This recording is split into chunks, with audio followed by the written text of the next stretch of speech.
Hello, all you lovely people out there. My name is Deja Monique, and welcome back to another episode of the Dear Diary podcast.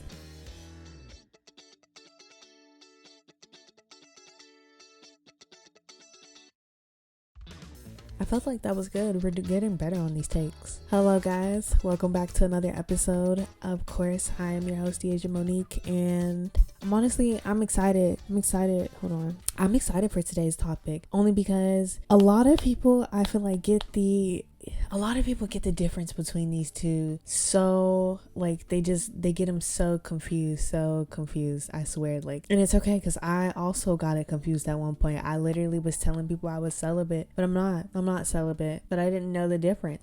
But yeah, I didn't realize I needed to do this. I didn't realize this was an episode I needed to do, or that I was going to do, until I realized how many people didn't know the difference. And I felt like I was called to share that. Let me do that. And I'm going to do that because there is a difference, and it is important to know the difference, so that way you're not claiming the wrong thing and not speaking the wrong thing over yourself. Because if you believe in the power of the tongue, then certain stuff that you speak does hold weight. And so if you're telling people you're celibate, you're basically telling people you're not getting married, you're not planning to have sex, you're not planning to have kids. And if that's something that you actually do want to do, then you probably should start speaking that over yourself, like today, which is what you're finna do in this episode. You're gonna learn the difference, and then you're gonna say the right thing.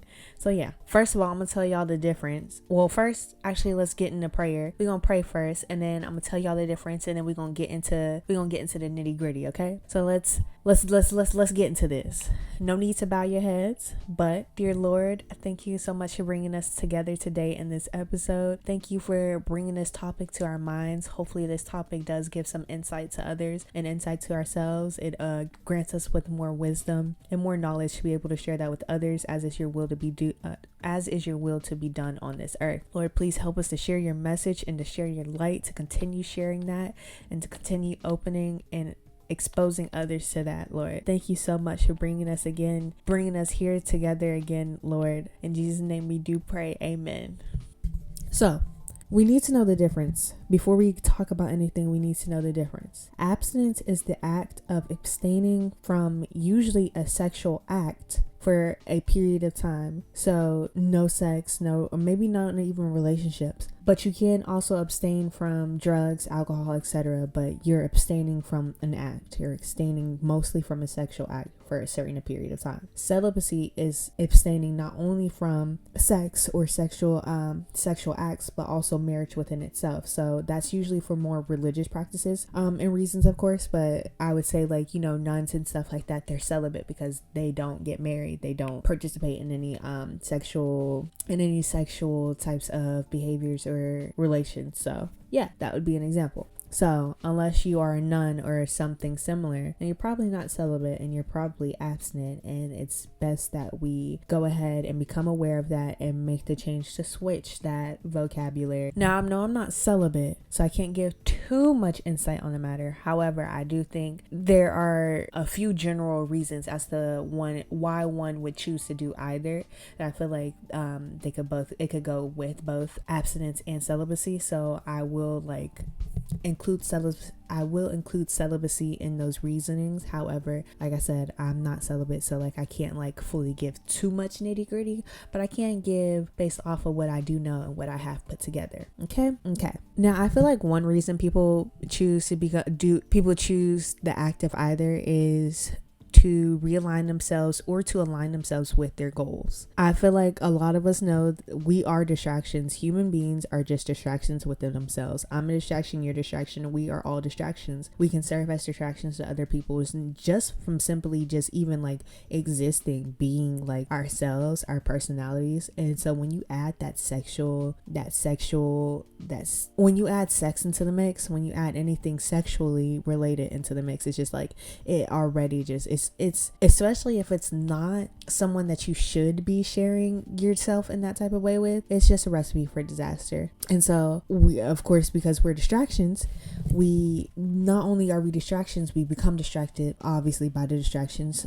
So some people make that choice to just completely remove that out of the loop so that they can kind of work and better focus on their goals. You become unfocused when you're trying to talk to this person this person and this person. And that's why a lot of the times you always hear people say like, oh, I couldn't be with this person right now because realistically I'm not where I need to be at in life. They're a distraction, and they need your distraction. You're a distraction, they're a distraction. So like they can't have you in that way because they have certain goals, and they know that if they add you into the mix, you're gonna hinder them from being able to do those goals. And yeah, I mean, should they have self-control? Maybe, but I think the self-control is the fact that they said no to you in the first place, no to your existence, because they know that you are a distraction.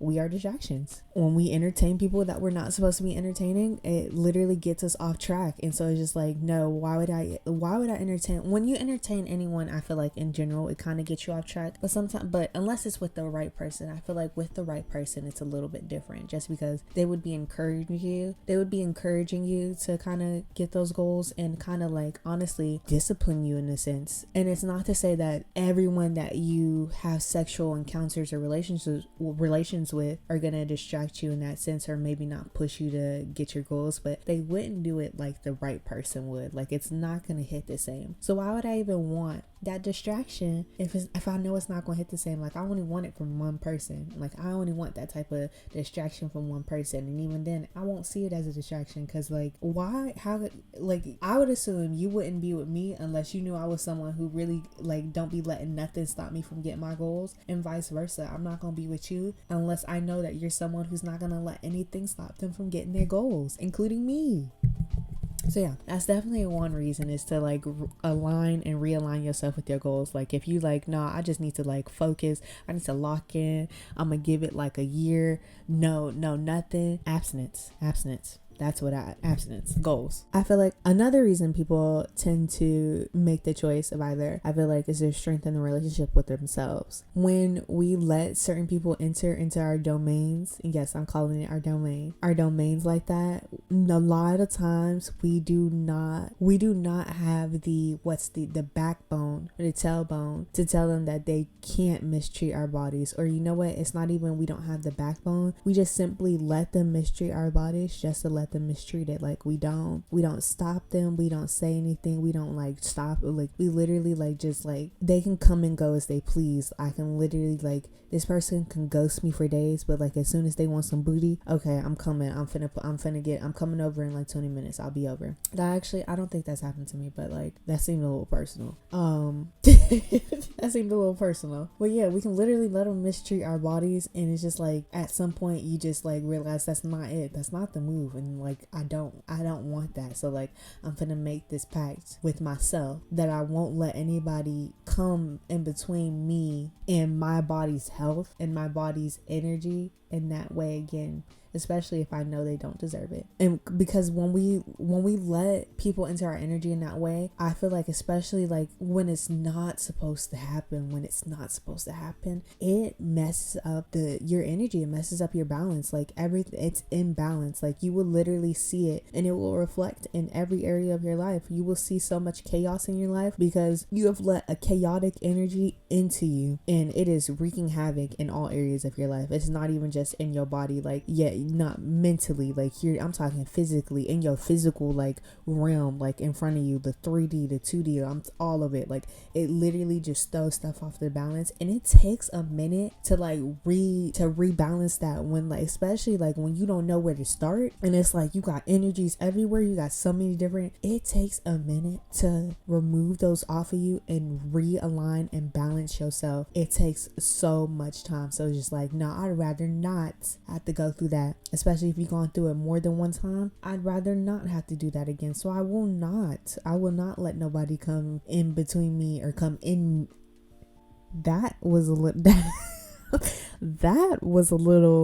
much. When I said come in me, I meant like, yeah, that was a lot. Sorry y'all. That's a little nasty. Anywho, But also within doing that, with letting people come in our bodies, I'm sorry, I just said it again, and okay. With letting people into our energies, having sex with people just in general, it's like we hold a certain level of respect for ourselves. It is, especially depending on what you let that person do with your body, and like even I'm gonna go as far as like protection wise, because that's like a personal, like, oh, that's a personal like little like tisk to me, because I was good for that. And it's just like, why would I let people into my body, into me in that type of way without any protection, just willy-nilly, like putting myself in just like compromising positions? If I had respect for myself, I wouldn't do that. I wouldn't. I'm sorry, you can't convince me otherwise. If I had respect for my body, I wouldn't, and I didn't at the time. I didn't value my body and value who I was as a person and just in whole until now. So like before then, yes, I didn't care. I just, like, when I first lost my virginity, I just wanted to lose it. I just wanted to lose it because all my friends had lost it, and I was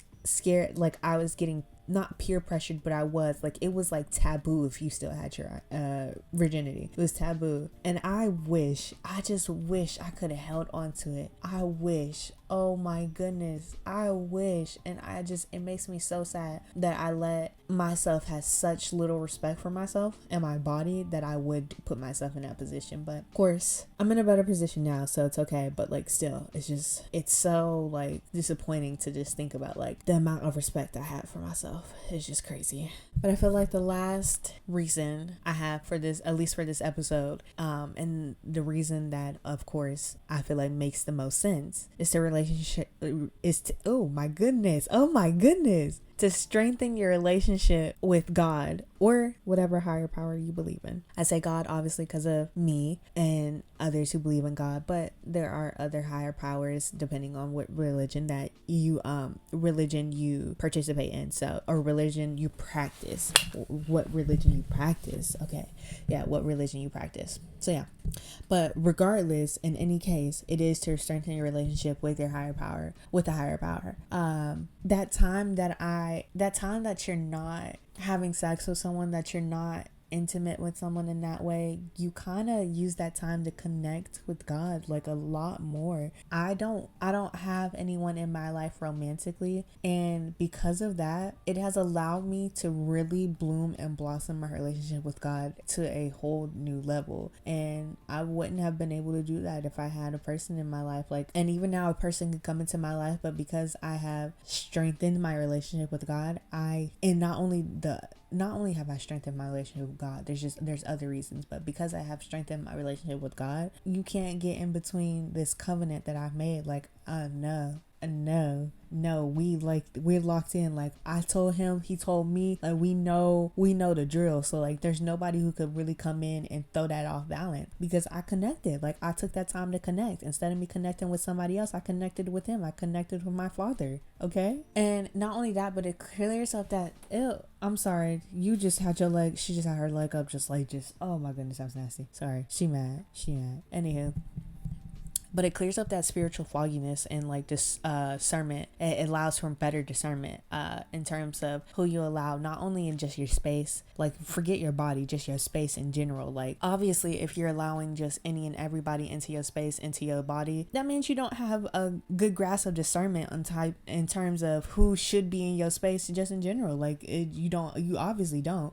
And so like, when you do make that decision to connect closer with God and to not have any relationships like that, you quickly realize how if you had let people or the person that God had wanted for you, it wouldn't look like this. Like, if you had just gone, if he had been involved in those situations, involved in that decision making when it came to stuff like that, you realize there would just be a lot of people that probably would not have had access to you, like even like the smallest bit of access to you the way they did. But of course, we're here now, so it don't matter. But yeah, but overall, it creates a commitment with God that basically says, I will only allow who you choose, or I will only choose to serve you, whatever the case may be. But it does allow for a commitment or a covenant between you two, and kind of the person that God chooses for you, if that's the road that you go down, the person that he chooses for you. And that's kind of like where I'm at. I I'm waiting for the person that not only that God chooses for me, and it's really crazy because when I was younger, I used to say I was going to wait until marriage, and then I didn't. And so then I was like, well, when it happens, it just happens. But now I'm like, no, I'm reaffirming that, like, I want to wait until marriage, however that looks to me. But I've already expressed with like close people to me, like, kind of like what I think marriage would look like for me, in the way that God wills it. So like, I feel like it doesn't matter if I wait until marriage, because it's fine. Like, I'll be fine. But still, I'm waiting until marriage. And I've made that commitment and that covenant with God because I had a lot of different reasons, of course, but because I wanted to connect further with him. And so I'm really happy to see how that plays out. There's a plethora of reasons as to why people choose either, like I said, and these are just a few of them, or like a general few of them. Not even like, I feel like we could like really get into it, but like this is literally just a scratch to the surface. But it scratched the surface. No matter what though, it's important to respect the person's choice on either choice and their story. Respect their story, respect their choice, and respect where they're coming from. And not only that, but listen, because you might learn something. We can always learn something from one another, and this is definitely an area where you can learn something from people, because I feel like a lot of people that I know have grown a lot wiser because of the fact that, including myself, because you've allowed for detachment in terms of sexual relations, intimacy, which is like any and everybody, and allow for attachment with God and just like how he navigates you through that, and just everything in general. And it's really beautiful to look at and see. Everyone's journey looks different when it comes to this, so why you chose to be abstinent or celibate is different from why I chose abstinence. But regardless, you should still respect and honor one's story, because it's a respectable and honorable decision to even just make the choice. Like, that's commitment, that's discipline. And the fact that people even have that, the fact that a person has even made that choice to like do that, to even go that far, it's very honorable. So respect that decision, respect their journey, and allow them to grow in that space, in that area, to allow them grow in whatever area that they're trying to grow further in. Allow for that to happen, allow room for that to happen, make room for people to do that, and make room for yourself to be able to do the same. Even if you don't choose abstinence, allow for more discernment when it comes to who you allow in your energy. At least don't just let anybody in your energy, because not everybody deserves to be in your energy. Not everybody deserves to have access to you. You should start thinking of yourself as a prize. Not everybody deserves to have access to you. They don't. So stop letting people have access to you, because they do not deserve it. Sorry for that little lecture. But anyhow, I feel like that wraps us up. Pretty good if I do say so myself. Do not forget to tell a friend to tell a friend to tell a friend. 9 times out of 10 you are abstinent. I'm not gonna lie to you, you are. But on the rare off chance that you are celibate, obviously you know that. You know that. But if you didn't know the difference, and this is your first time hearing the difference, say the right one. Say the right one. I'm either abstinent or celibate based off of this definition and this decision, okay? But say the right one. Speak the correct one over yourself, so that way you are speaking the right thing to others. You're sharing the correct story, because your story deserves to be told, but share the correct one and share the correct label, okay? So don't forget to tell a friend to tell a friend to tell a friend. Anywho, all of our socials are linked down in the description box, as well as any credits or anything like that. Don't forget to give us a little feedback if you feel inclined. If you don't, that's fine. As always, it is always a pleasure, and I can't wait to see y'all in the next one. Bye.